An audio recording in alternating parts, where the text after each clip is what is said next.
So we're reading The Kite Runner in preparation for essay 2. So we won't get finished with reading all of The Kite Runner before that essay is due, but that's okay. We'll read enough of it so that you can write the essay.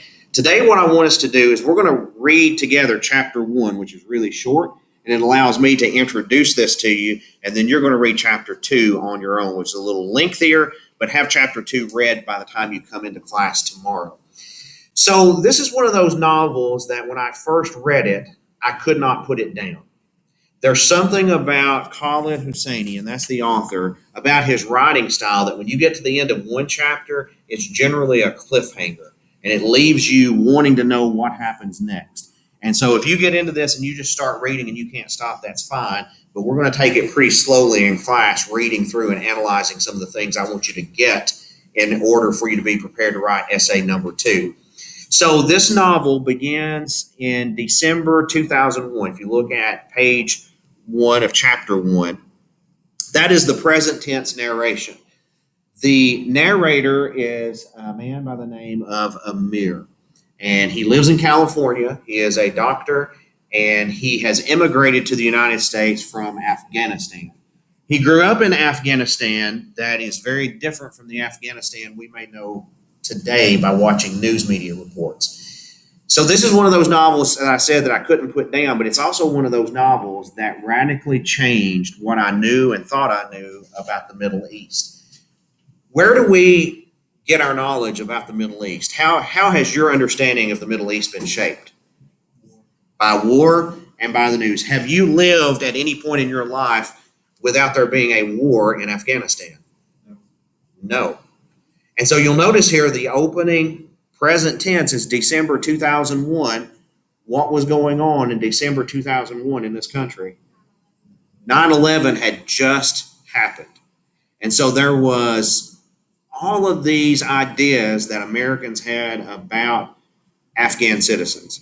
And we were terrified of terrorism at that point. There were so many restrictions, unlike anything we had seen in this country.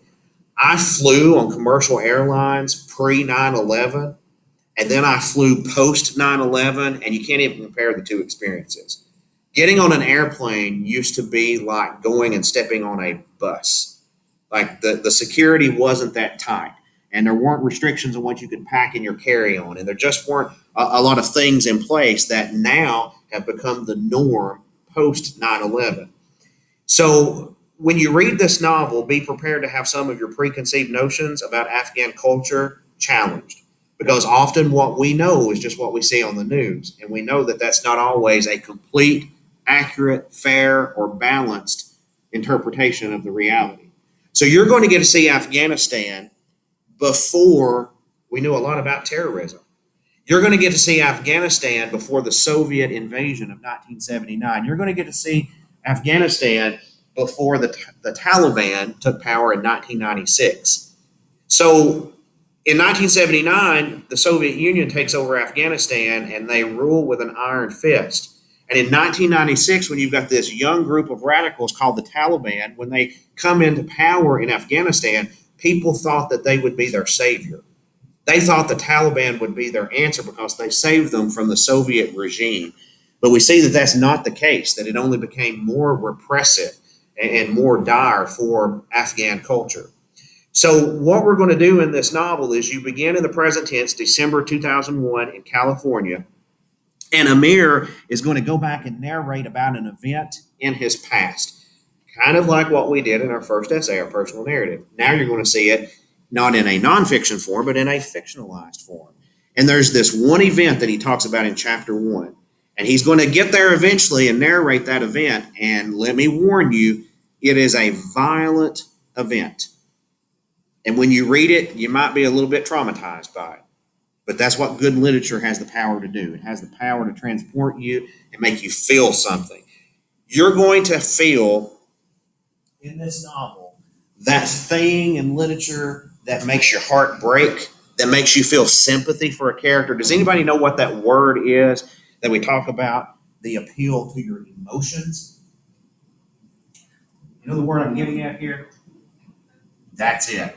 Pathos. So the mark of good literature is that it appeals to your emotion. It has a sense of pathos to it. What word do we have that looks a lot like pathos? What other word do you know that has that same root?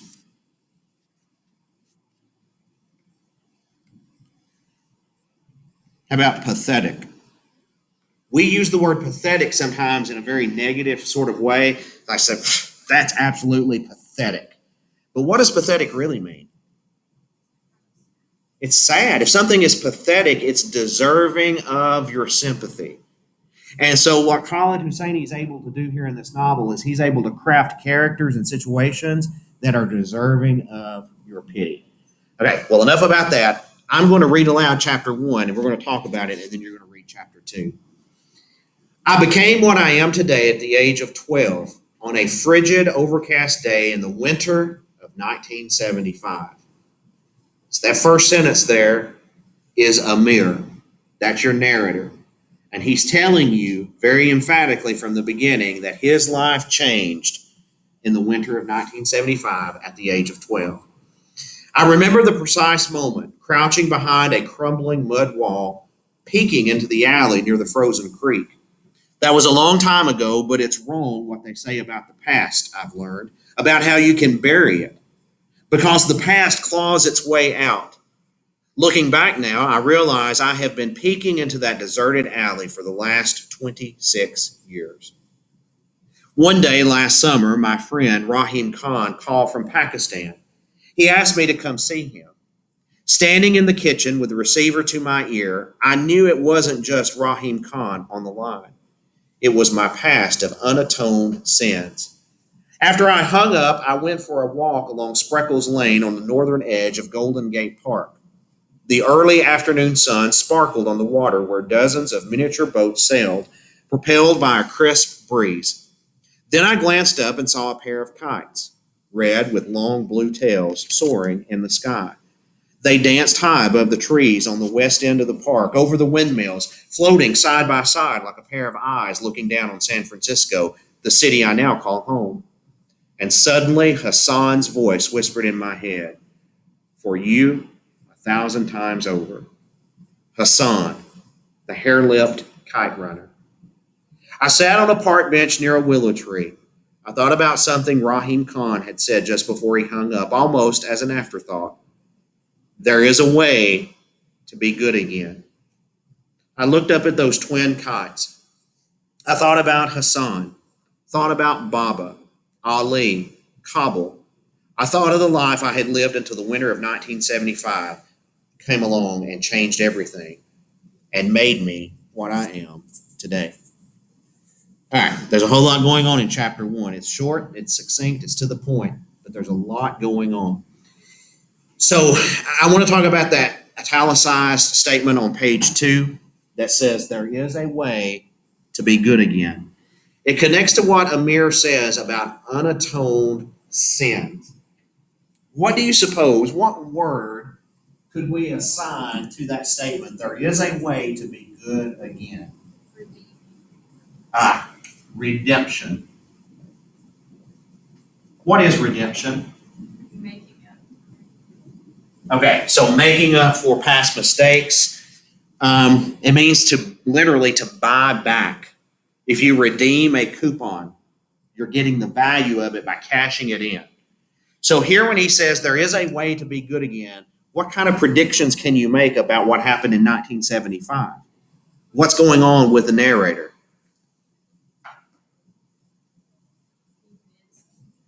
He did something that he characterizes as an unatoned for sin.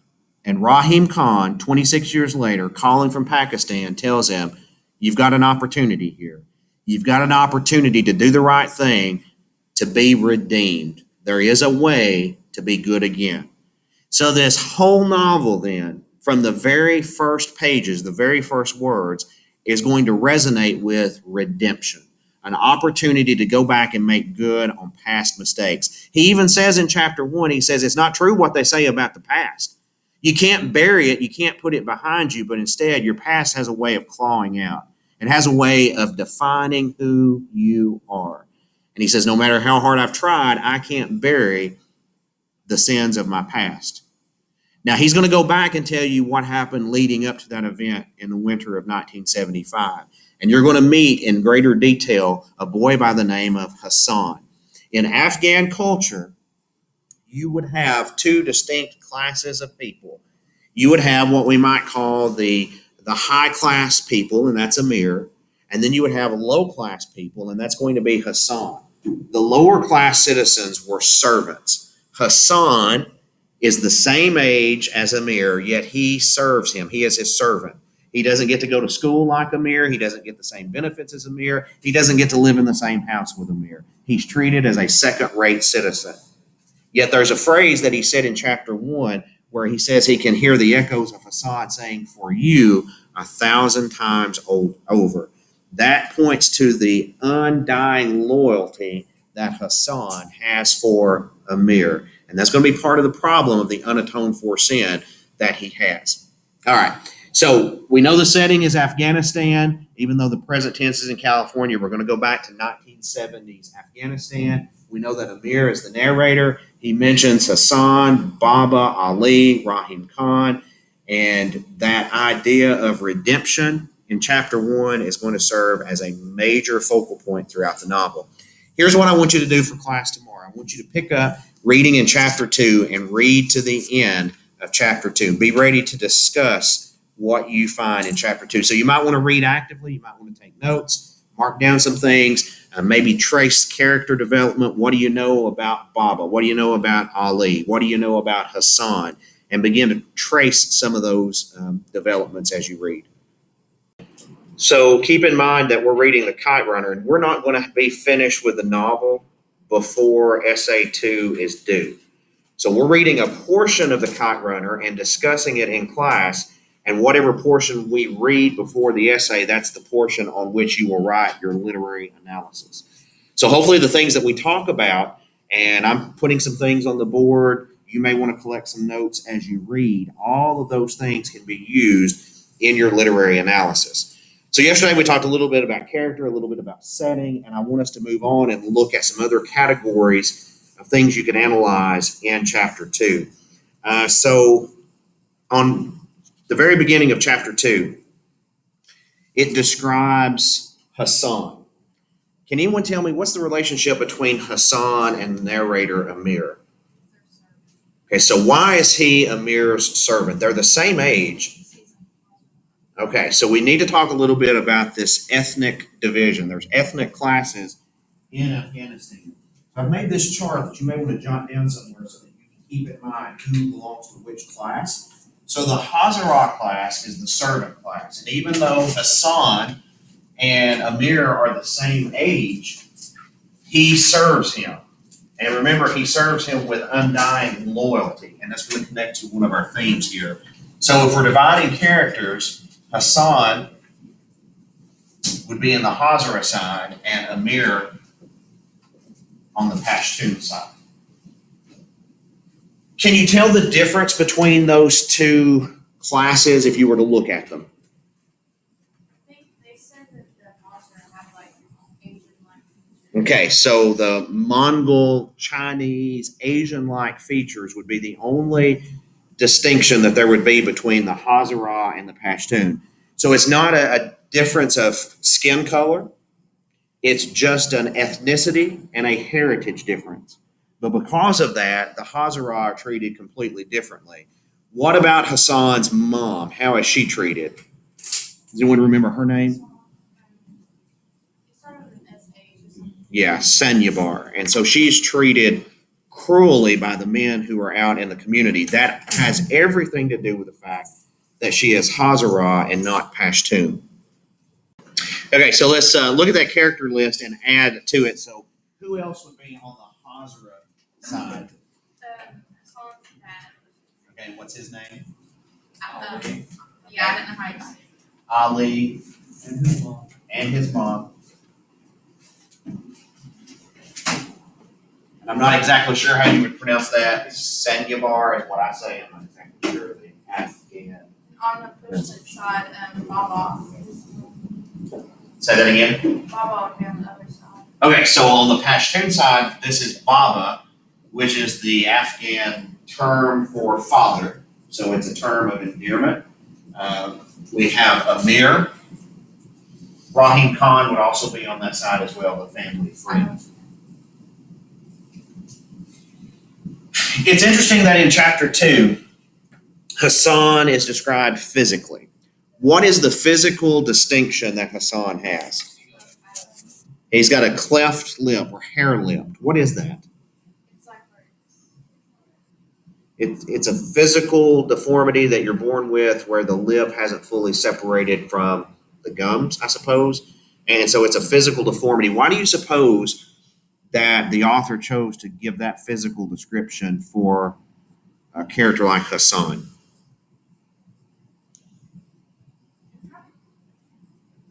it can try to is not as I guess fortunate as other ones. Right. So he's not as fortunate. He's not only socially deformed, he's physically deformed. Yes, and his cousin and his parents were first cousins.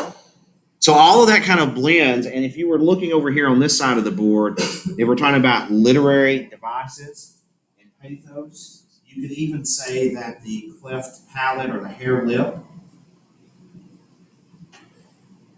represents not only a physical deformity, but also a social deformity. Is the first cousin thing only for the Hazarite or for the? No, I would think that's for both. That idea of keeping the bloodline pure so that you don't mix the ethnicities is kind of the thought behind that. There is another piece of symbolism in chapter 2 where you have sometimes up in those trees, I talked Hassan into firing walnuts with his slingshot at the neighbor's one-eyed German shepherd. Hassan never wanted to, but if I really asked, he wouldn't deny me. So again, that points to that theme of loyalty. You've got to understand that Hassan has undying loyalty for Amir, and that's a little dangerous. If someone is totally devoted to you and will do whatever you ask them to do, what's the danger in that?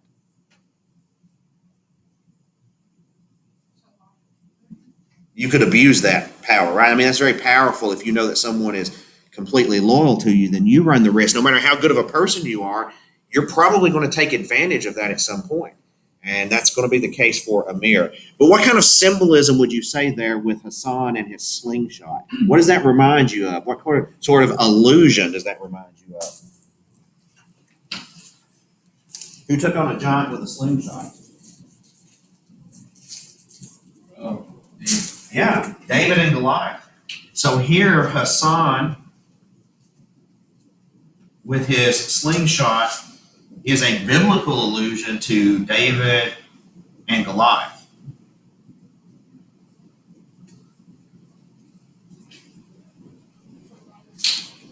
So David is the small Israelite who takes on this huge Goliath, this huge giant, and he's able to defeat him. So here you've got a little hair-lipped Hazarah Hassan who has a slingshot. That slingshot's going to be important a little bit later on. So we talk about imagery, we talk about symbolism, talk about illusion. You can categorize those and say that there are lots of biblical allusions, Christian imagery that's used here that is important to understand the development of Hassan.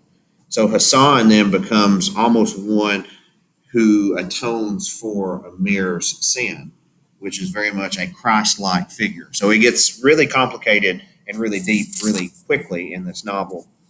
What do you know about Baba and his connections to Afghan's past? What did you make of those details in chapter 2? Is he well connected? He's got pictures that were taken, photo of his grandfather, for example. Yes. So like with King Nader Shah taken in 1931. So this is a well-connected family. Let's talk a little bit about the houses that Hassan lives in versus Amir. And I put this on the chart as well. Describe for me the difference in their houses. Yeah, it's a mansion. It's described as having these huge tables that you could seat 30 people at. So we're talking about an Afghanistan that is opulent, posh, the nicest house in the neighborhood, and that's where Amir lives. That's where Baba lives. But their servants, Ali and Hassan, live on the same property, but they live out back in a hut, all because of their ethnicity. So you've got to understand this gulf, this divide between the Pashtun culture and the Hazara culture. That's kind of at the crux of this novel. And when you think about that as well, you've got to understand that the image that we have of Afghan culture, we've seen images of a war torn country. We rarely on the news, if ever, have seen images of mansions in Afghanistan. When was the last time you saw an Afghan mansion? Does that mean they don't exist? No, it just means that that's not part of what we see in our culture. Like farms and like. Right. So we see a very different view of Afghanistan. So this novel hopefully helps change your perspective. Like Afghan culture was a rich culture, and it was one that was based on a lot of wealth at one point, especially during the 30s through the 70s. Speaking of wealth, you know how in Dubai Mhm. they're very luxurious. How is that? Like how are they able to produce Oil. oil? So you've got some very rich, a very small minority of people who have profited from the oil resources, the natural resources there, and it's created this super wealthy economy. But then you have abject poverty just miles away from it. So, yeah, because you go to the Bahamas, it's like that Yes. tourism place. Like when you go through the gate, so you got a asphalt building, go through the gate. There's like big stores, Versace, and then you go one block past that, and it's just like it's just ghetto. People begging on the streets. It's that. Yes. Where is it in the Bahamas? Yeah, Bahamas. It's nothing to see like a Gucci or Versace or some designer brand And so, over yeah, there. they got these big But you casinos. walk off 20 And feet, then double there, block. I'm not lying. There's a Gucci store, and then you can kind of look down the road, and there's people on the streets, like literally half a mile down. We actually went into the Gucci store, we come out, walked like a block or two, and then there's this car that was parked and it had bullets like through Wow. the side of it. So it's like that where you have this great divide in wealth and prestige and just the way people are treated. And so I know this novel is a little rough. The language is a little rough. You probably saw that yesterday with the way they talked about his mother. I mean, that was pretty vulgar what they said, but I think you're mature enough to handle that, reading that kind of stuff. Yeah, that he makes that terrible comment to her and makes that vulgar gesture with his hand. But he is suggesting something about her reputation. And from what Amir's perspective is, it's an accurate depiction of her reputation, that that's who she is. And so by marrying um, Ali, he was doing her father a favor because of her reputation. And so she has the child and then she's gone. And so he, yeah, it's heartbreaking, isn't it? And so Hassan is the absolute object of Ali's devotion and attention. You can tell that he loves his son very, very much. One other distinction that we make between Hazara and Pashtun is probably the ultimate distinction is their religious practice. So Hazara practice Shia Muslim faith, whereas the Pashtuns are Sunni Muslim faith. So both of the Muslim faith, but two different sects, two different branches of that faith. And that's probably where the divide actually begins. It's also very telling of Hassan's relationship with Amir to think about their first words. So at the end of chapter 2, it says that Amir's first word was Baba. So I suppose we can add to our themes here father-son relationship.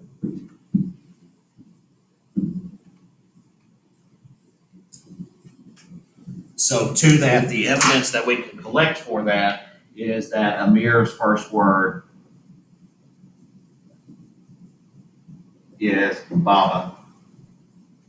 And then to loyalty, another piece of evidence would be His first name. Hassan's first word.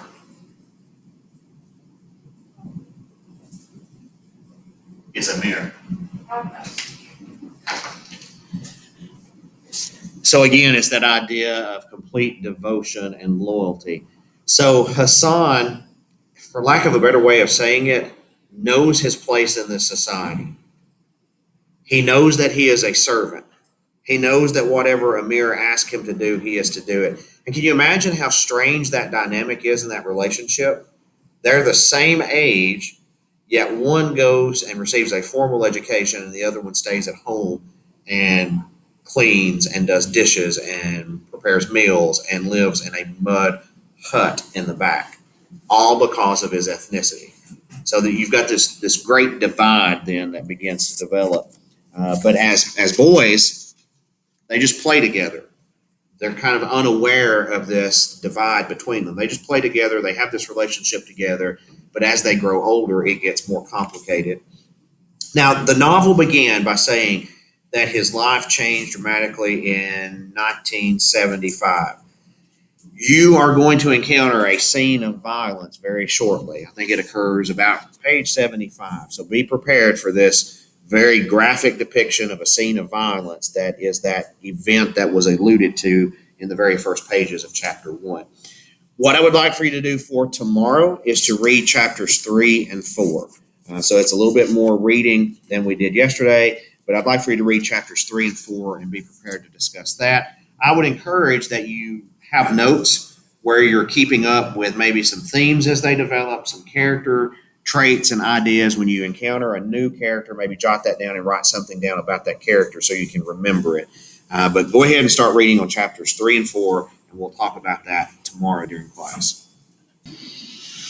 Okay, so if you want to follow along with me in chapter 3, I'm just going to kind of point out some significant things to you almost page by page in chapters 3 through 4 today. This is what you should have read for today. The very beginning of chapter 3 begins with a description of Amir's estimation of his father, Baba. What is it? What details are given about Baba at the beginning of chapter 3? Say it again. He builds an orphanage. So what does that tell you about Baba?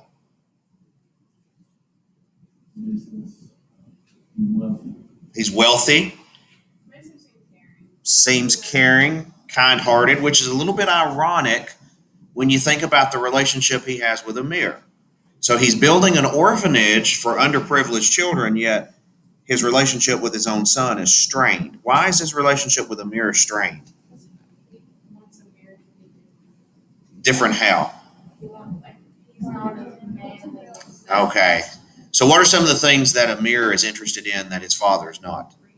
Reading, poetry, writing. Baba's more into hunting bear. What was it? They was out when they was trying to like roll him down. Yeah. So he is very masculine, and Amir has interests that aren't as masculine as his father, and so it causes a bit of strain there. And you see that irony in the fact that he is so gracious and kind to the orphans, yet there's a kind of a lack of that connection that he has with his own son. So that's irony for sure. And he wrestled a black bear. He's called Mr. Hurricane. He's described as a force of nature. And so this connects with one of the themes or archetypes that we've been talking about. And basically, when I talk about an archetype, I'm talking about a big idea. So one of the big ideas, in addition to the father-son relationship, is this idea of a larger-than-life hero. So in Amir's mind, his father is larger than life. Like he is just almost beyond being a human father. He wrestles bears. He is philanthropic, and he's known by lots of people. He's wealthy. He's connected. You have mention of political figures that he's connected with, like Kissinger, which is an American diplomat. So all of these people he's connected with, and in Amir's mind, he's really built him up. And really, all Amir wants is his father's affection. Yet he doesn't get that a whole lot. And he overhears Amir and Rahim Khan having conversations about him, about how he wished that his son were different, how he wished that he were more like him. And of course, that is heartbreaking because Amir overhears that. In fact, he makes comments like in chapter 3, he said, I wanted Baba all to myself. So he lied about bringing Hassan to the grand opening of the orphanage. And he said that he has the runs. So he lied and said he has the diarrhea, he can't go. And he does that because he doesn't want Hassan to get any of the attention from his father. Amir talks a little bit about his mother, Sophia Akrami, was a highly educated woman, universally regarded as one of Kabul's most respected. She taught classic Farsi literature. So it appears that Amir gets most of his character traits from his mother. Well-educated, refined, literature teacher, that's his interest in poetry. And then he makes this statement. You can't love a person who lives that way, talking about his father, without fearing him too. What do you make of a statement like that? You can't love someone without fearing them a little bit too. Someone like Baba. Does that tell you about his relationship with his father? It's strained at best. He loves them. Baba loves his son. Amir loves his father. But it is strained nevertheless. And there's this tension that runs between them because of that. Then you have that conversation that he has about his Muslim teacher at school who teaches against drinking. And then he comes home and his father drinks. He has a room where he and Rahim Khan go and they drink and they smoke cigars. And so Amir begins to question that. And it leads to that conversation about what is sin. According to Baba, what's the only sin? Theft.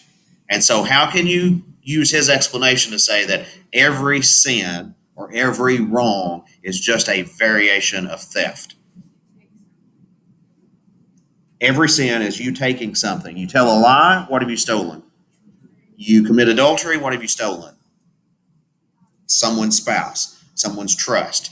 So his explanation is every sin, every wrong that you can commit is some sort of variation of theft. Okay, so one of the literary devices in this novel is irony. Keep that in mind. His father said the only sin is theft. That's going to figure in significantly later in the novel. Murder, stealing life. And one of the literary devices we've talked about in this novel is, or rhetorical strategies rather, is syntax. And I mentioned at the very beginning of this novel how that Husseini has a way of writing at the end of a chapter to make it a cliffhanger, to make you just want to keep on reading. And you get that at the end of chapter 3 when he says, the next morning as he was preparing my breakfast, Hassan asked if something was bothering me. I snapped at him, told him to mind his own business. Rahim Khan had been wrong about the mean streak thing. What does that mean? What's Amir recognized within himself? Because in that scene, he is mad because he had overheard the conversation between Rahim Khan and his father about how that he wished he was just different. He wished that he didn't cry. He wished that he didn't bury his face in books and literature and poetry. So what's Hassan recognize, or what's Amir recognizing there in that statement? That he does have a mean streak. And who does he take it out on? His best friend. He and Hassan they grew up as best friends. Hassan is totally devoted to him, totally loyal to him.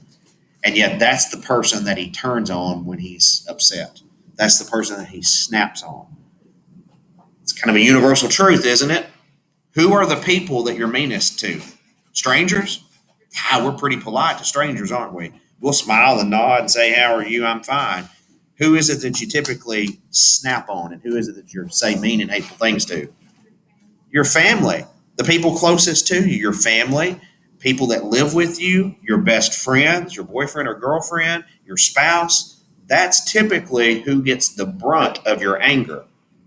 So it tells something about the human condition, doesn't it? That's who we typically take our aggressions out on.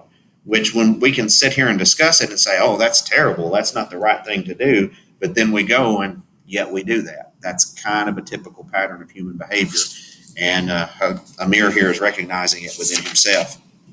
Chapter 4, you find out a little detail about Ali, that he was raised as a brother to Baba, that he was taken in as an orphan.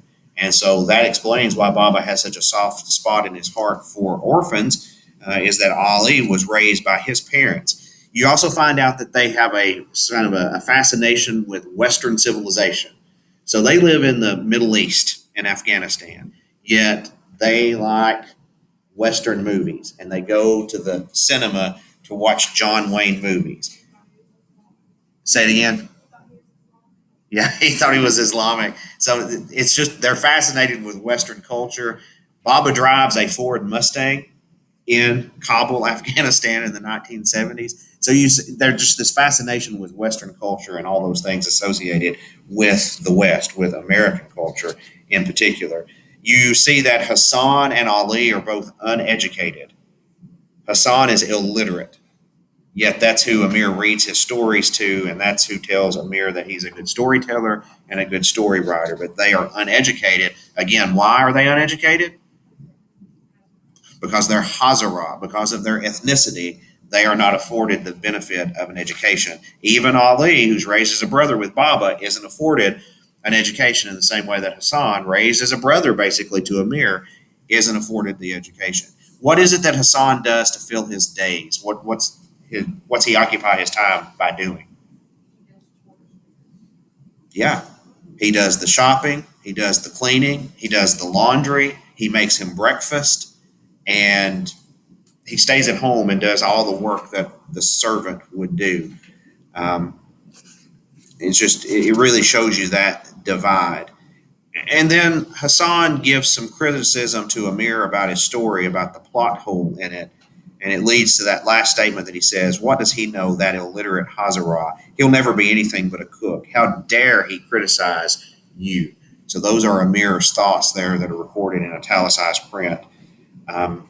So you see that resentment beginning to build in Amir toward Hassan. And then there's that cliffhanger, that part of that syntax where he says, "Well, I began, but I never got to finish that sentence because suddenly Afghanistan changed forever." So we're on the eve of revolution. Remember, I told you that this is in the 1970s and that there would be a Soviet takeover. So at the end of the 1970s, Russia invades Afghanistan, and they're still dealing with the effects of that some 40 years later, where they're dealing with the Soviet influence in Afghanistan. It would be the Taliban who drives out the Soviet regime in 1996. And it would be the Taliban that maintains control in Afghanistan until this day. And it's been the Taliban who has perpetuated jihad and terrorism and attacks on America that happened in 2001. As far as things that we've talked about that are on the board, key things to remember is this idea about the divide between the Pashtun and the Hazara ethnicity. You're going to see that divide widen as we go throughout. Keep in mind the themes, the archetypes, the big ideas of redemption, loyalty, the past, father-son relationships, and then this larger-than-life hero figure in Baba.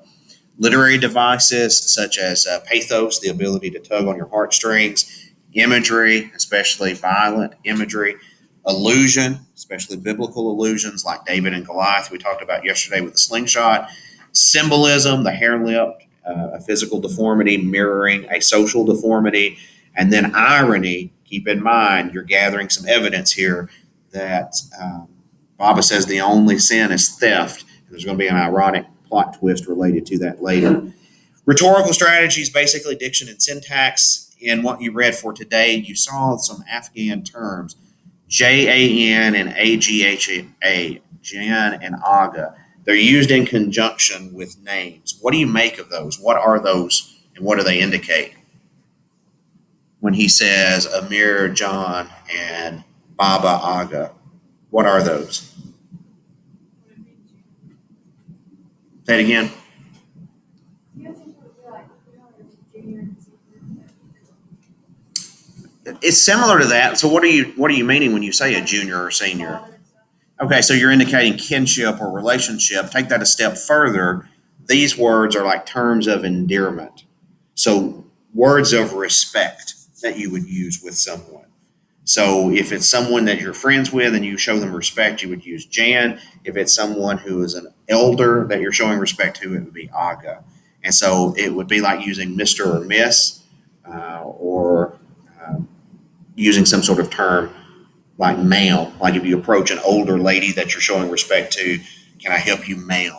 So it'd be that kind of same language there. So pay attention to that diction and how it's used, who uses it, and with whom they use it. You're going to find that the Hazara class uses it more frequently than the Pashtun class. And then, of course, that thing about syntax, just kind of the placement of ideas where you get these cliffhanger endings at the end of each chapter.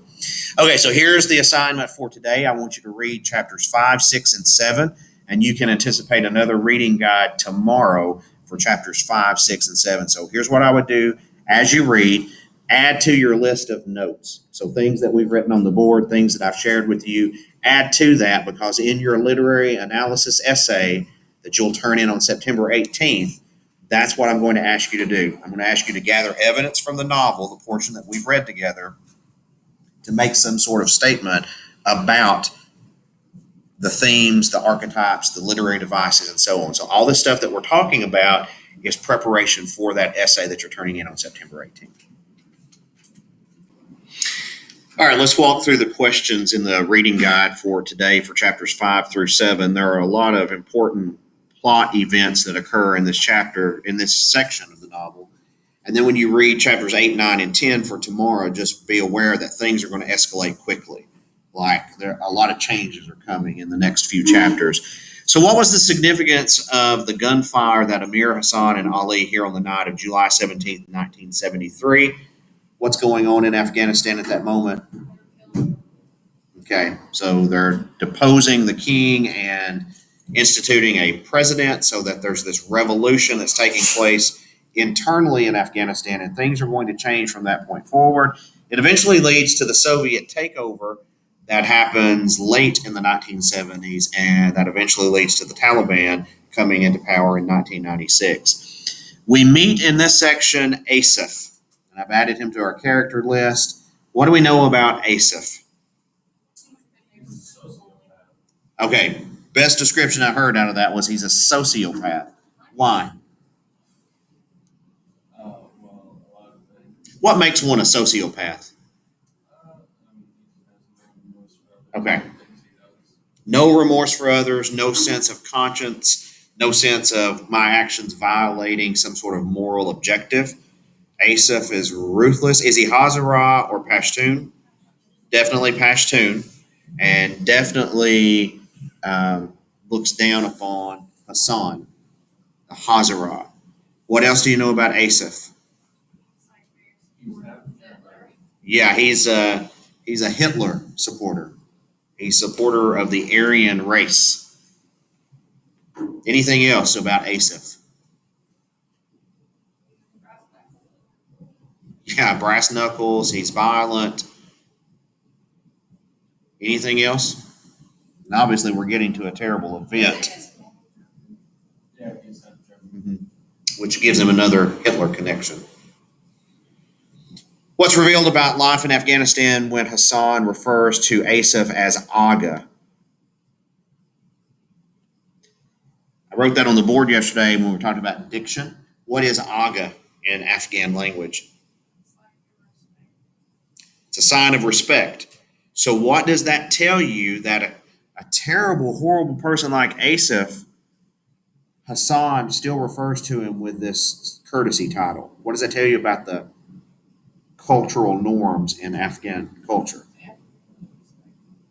He absolutely is ingrained in that, and he has to show respect no matter how much you might dislike someone like Asif. Hassan is just, he's absolutely conditioned to respond that way. So he refers to him with a term of respect. We also see the kind of the significance of the title here, the kite runner. What's the deal with kite running in Afghanistan? What is that? Okay, so that's something that we don't understand in our culture, this idea of competitive kite flying. But in Afghan culture, it is apparently a really big deal. So during the winter months, they competitively fly kites, and the object is to let your kite string cut off someone else's kite, and the last one flying is the victor. And so every kite flyer has a kite runner. Hassan happens to be the kite runner for Amir, so that if his kite is cut loose, then he runs through the streets until he finds it and he fetches it and returns it to the kite flyer. So this is happening in 1975, 2 years after the revolution. And describe Hassan's dream that he tells Amir the morning before that tournament in 1975. Okay.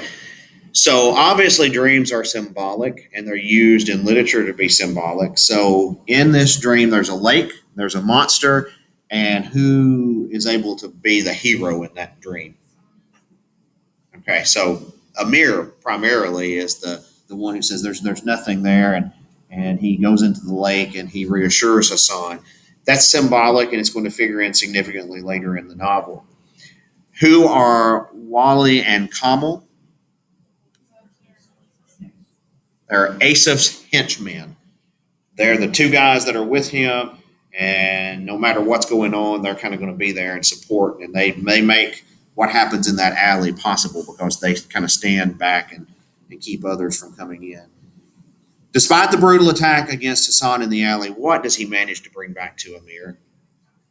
The kite, which breaks your heart, right? That's pathos. He's been raped. That's what happens in that alley. He's raped by Asaph. Yet he manages to bring back that kite. Say that again. Mm-hmm. Yeah, he's not going to not do for Amir what he is supposed to do. For you 1,000 times over. Loyalty. Amir and Hassan never discuss what happens in the alley. Amir saw it, and what did he do? He walked away, ran away. As they meet in a shadowy street, what is it that Amir fears he will see in Hassan's expression?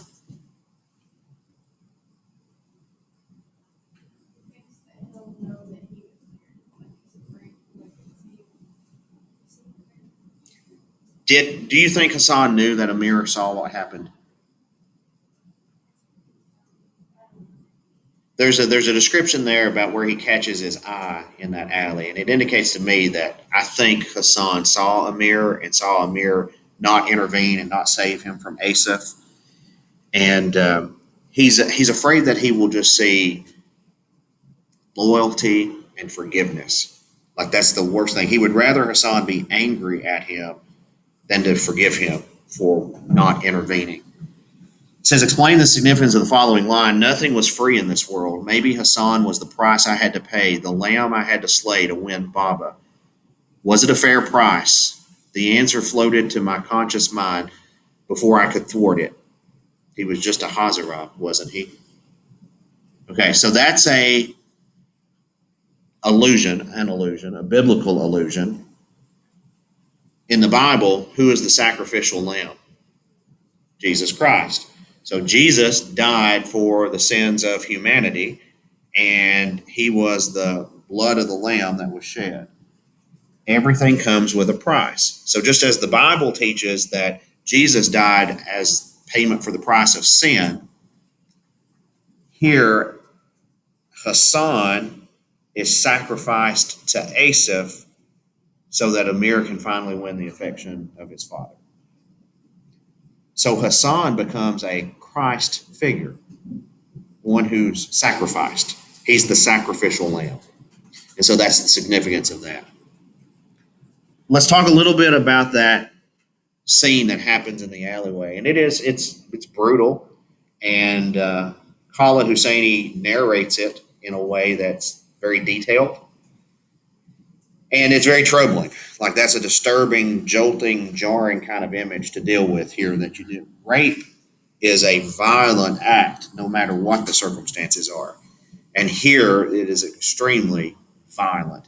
he's paying him back for, and I think we skipped that question, that Hassan had used his slingshot earlier to protect Amir. So this is payback for that.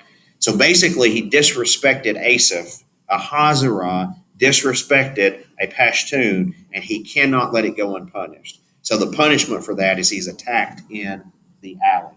And so Asaph does this, even though Wally and Kamal says, I don't know, my dad says that that's a sin. And he kind of rules that out by saying he's just a Hazara. It doesn't matter.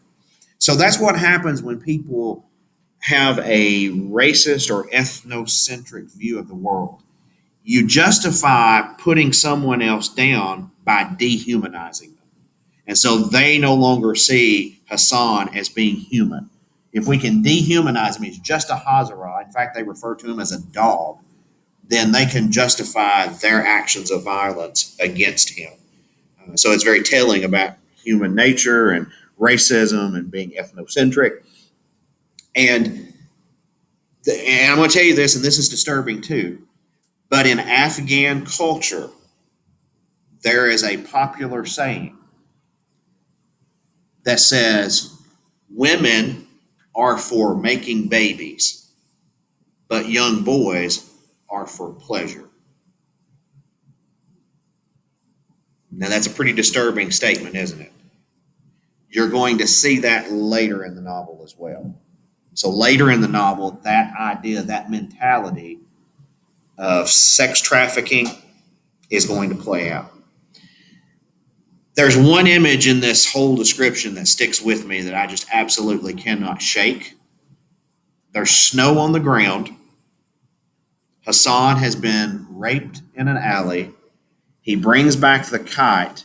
And what is it that Amir notices on the snow beneath him? Drops of blood. It's violent. It's brutal. And it's meant to jar your senses. It's not meant to be pleasant or entertaining, but that is something that will stick with you. That's a mark of a good writer too, isn't it? That Khaled Hosseini can have such command of language and writing that he can build that image without being pornographic, but give you just a shocking, jarring picture of some people. Now, how has your attitude toward Amir changed throughout this novel? We're in 7 chapters deep. He's selfish. What else? Wants his father's approval. Not loyal. Cowardly. Entitled. Like he doesn't even make his own breakfast. You know, those are the details of Hassan makes his breakfast. He cleans for him. He washes his laundry. Amir does nothing for himself. He's completely served by the servant. And there's nothing really admirable about that. You know, he's not self-sufficient. He doesn't do for himself. So it goes back to that theme that's introduced in the very first chapter, that theme of redemption. There is a way to be good again. So what you're seeing now is Amir is building his character is being built in that he's going to need some redemption. He's going to have a way to salvage himself because what he has done, this defining moment, and this is the moment. Remember at the very, very beginning of the novel, it says there's one event that happened in my life in the winter of 1975 that has made me who I am. That's the event. He doesn't get an opportunity for redemption until 2001 when Rahim Khan calls him from Pakistan in California. So it's only in the present tense of the novel that he gets an opportunity to redeem himself. So there's going to be a lot of time there that exists between what he does in 1975 and what he does as an act of redemption in 2001. Now, what I want you to do for tomorrow is to continue reading chapters 8, 9, and 10. Tomorrow you will have a journal writing assignment for those chapters. And what I want you to look for as you read is look for an example of irony. Okay? And it's going to be connected to what Baba says is the only sin. What does Baba say is the only sin? Theft. Theft. So look for that and see where you see that playing out in chapters 8, 9, and 10. Action is going to pick up really quickly, and you're going to see that things are never the same from that event in 1975 in that alley. Nothing is ever the same for Amir and Hassan. So we're in the part of the novel now that escalates really quickly. So that event that happened in 1975, how old were Hassan and Amir when that event happened? They were 12 years old when that event happened in the alleyway with Asif. And after that, the relationship between Amir and Hassan is never the same. So one of the first guiding questions in the journal writing prompt was, why do you think Amir no longer wanted to play with Hassan? Okay, so guilt. On Tuesday, when we start talking about how to write a thesis statement for literary analysis, we're going to talk about abstract nouns. I want you to remember that word guilt for that part of the conversation. So someone remind me on Tuesday, when we start talking about abstract nouns, that guilt is a big one for the kite runner. So it's his guilty conscience that leads him to feel that way. There's a good quote in chapter 8 in the book. It's on page 86. Amir says, I thought about Hassan's dream, the one about us swimming in the lake. There is no monster, he had said, just water. Except he'd been wrong about that. There was a monster in the lake. It had grabbed Hassan by the ankles, dragged him to the murky bottom. I was the monster. So that's the guilt. That is, if you're reciting textual evidence to talk about and analyze the guilt that Amir feels, that would be a superb piece of textual evidence to use. It also leads him to do something very bizarre with the pomegranates. What does he do? So, can someone explain that? Why does he want Hassan just hit me? Just hit me. So that's his attempt at redemption. Another one of those abstract nouns we've been talking about. If I can just do something to make him angry enough that he will strike back, is it within Hassan's character to strike back? Absolutely not. And then in that kind of climactic scene there, what does Hassan actually do with one of the pomegranates? Smashes it on himself and says, "Are you satisfied now?" Pathos, right? I mean, if that doesn't get you, it's worthy of your pity to see this happening here. Hassan's loyalty, Amir's selfishness, his guilt, his kind of misguided attempts to redeem himself. Just hope you realize how powerful all of that is. The next question says, what is the significance behind Asif's birthday present for Amir? What is it that he gave him? Yeah, Mein Kampf, Hitler. So it's a Hitler biography of Hitler and Hitler's manifesto, if you will. And so that reminds us again of Asif's sociopathic tendencies, his fascination with Hitler, and just a terrible, terrible thing here with Asif. What did Amir hide under Hassan's bed? So he receives a watch and some money for his birthday. So he plants evidence on Hassan so that it is found. And why that? Why that particular crime? What did Baba say about sin? Theft is the only sin. So Hassan, and this is kind of that you could write about irony here, that Hassan uses the one thing that he knows that Baba is going to pay attention to frame Hassan. We talk about in literature this idea of reversal of fate. So Amir is trying to reverse the fate of Hassan. Hassan and Ali have always been treated like family in this house, and this is going to change things forever.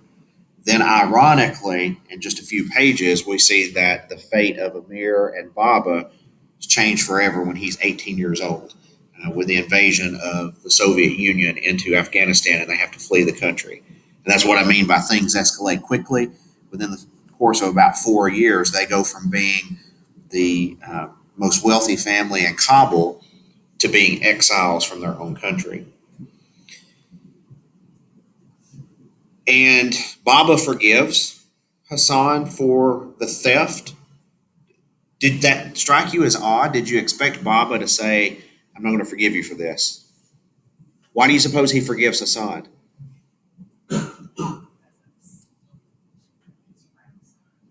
Okay. He also, as servants. Okay, so sympathy for the servants. Joey, have you read further in the novel? Do you? I looked it up because I had a suspicion. Would you like for Joey to spoil it for you? Since we're not going to be reading the rest of it, he can tell you if you don't mind having a spoiler. Go ahead, Joey. I don't think it's going to spoil it. Hassan turns out to be Baba's son.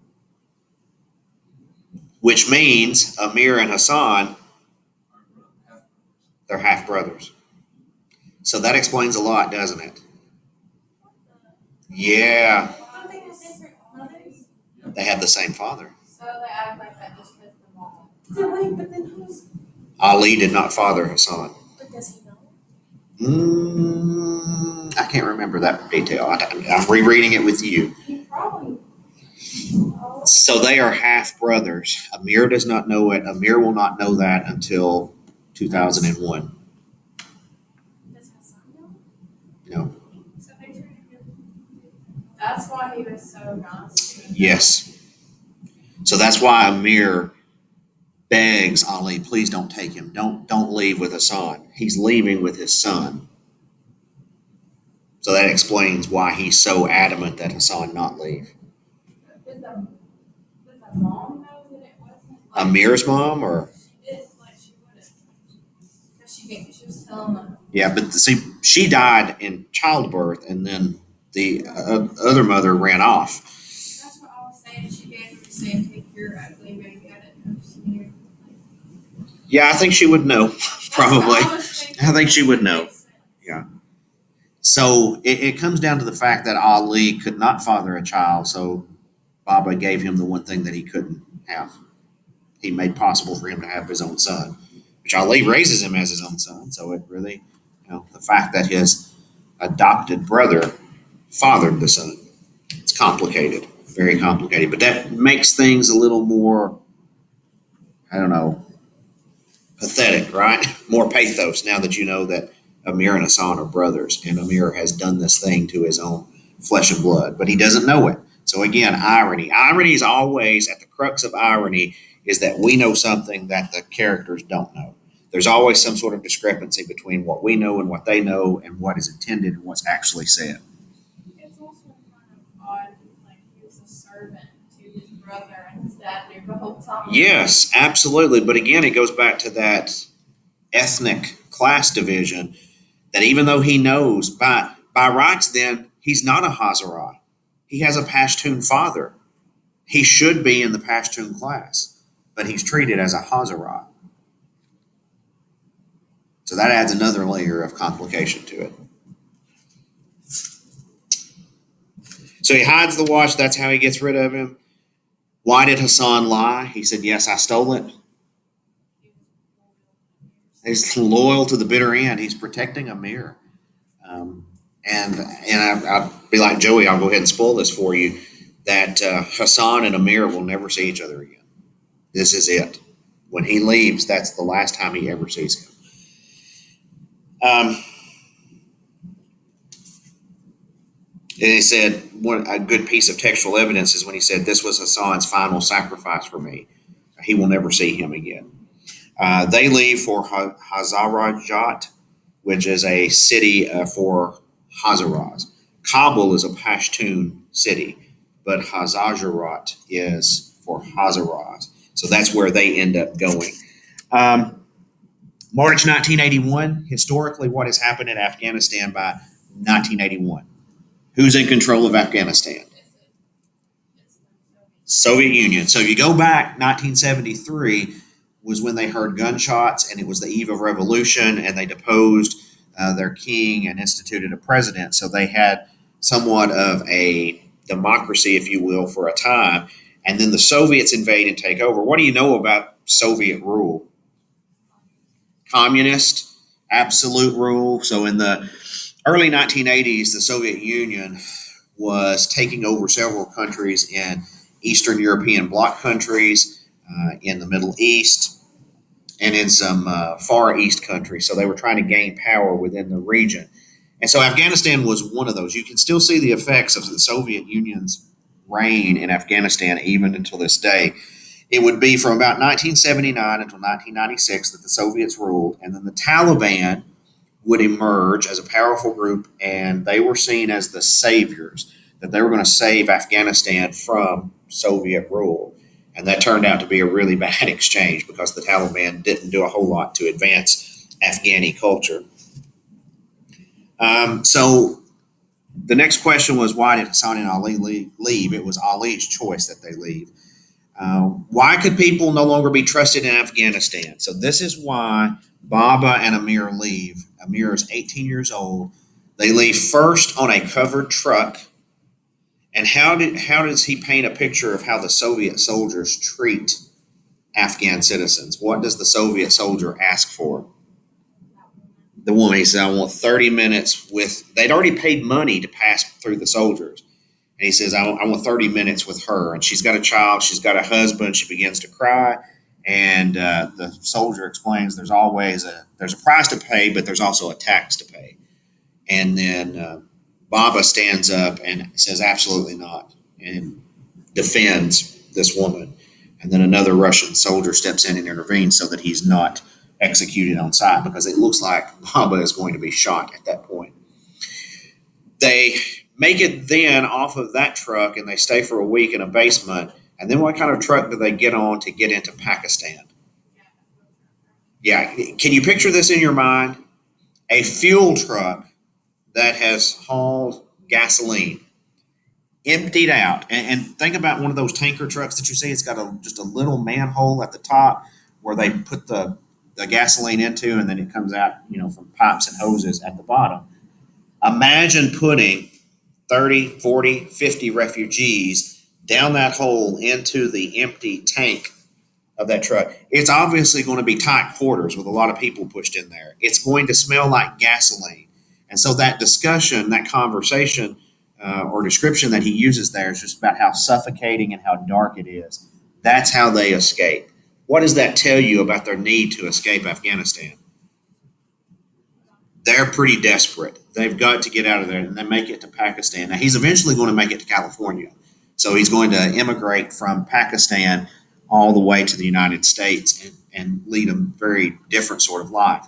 So they're going to go this reversal of fate idea. They're going to go from being the people in Kabul who throw lavish parties and have money and opulence and live in a mansion to working in a convenience store and at a flea market in California. Because in the United States, people are not going to recognize him as being Pashtun. Nobody's going to recognize him as being from a high-class sort of upbringing. So it's a complete reversal of fate once they get to the United States. Then that incident at the very end where the child dies and the father takes the gun and commits suicide. You'll notice that Amir vomits a lot. That's kind of because of the guilt, because of his sensitive nature. And remember, Baba has always criticized him for being sensitive. He gets car sick, he gets nauseated. It's one of those emotional things that, and it may happen to you too, that when you get really emotional, then there's a physical reaction. Some people cry, some people vomit. Just depends on how you react to things. He happens to be someone who retches on the side of the road anytime something like that happens.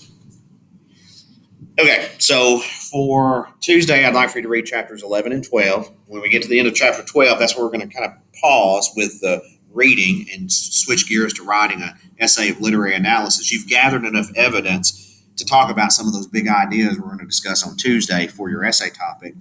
And then we're going to fast forward to that point of redemption where Amir is given a chance to redeem himself.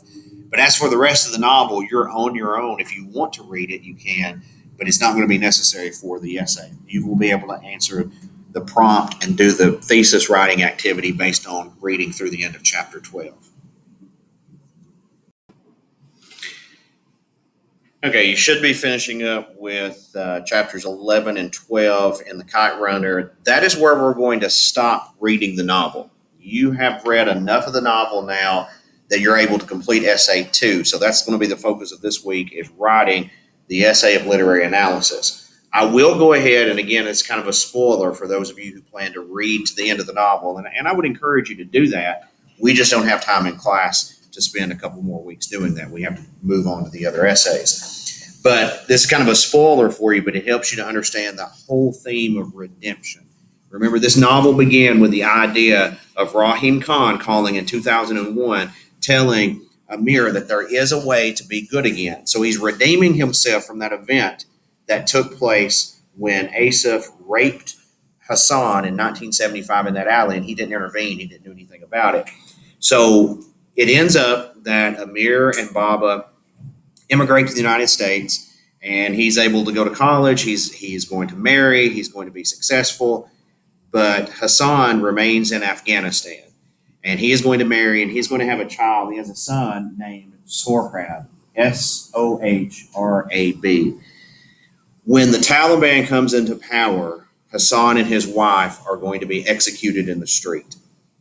And Asif ends up taking Hassan's son, Sohrab, as a sex slave.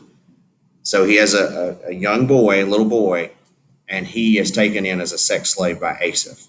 And I think it kind of goes back to that idea that I told you, that really grotesque idea that there's a saying in Afghan culture that women are for babies and little boys are for pleasure. So it's kind of that whole mentality of using young boys as sex slaves. So that's what Rahim Khan's call was about in December 2001. He was asking Amir to come back to Afghanistan and to save Asif's son. He does.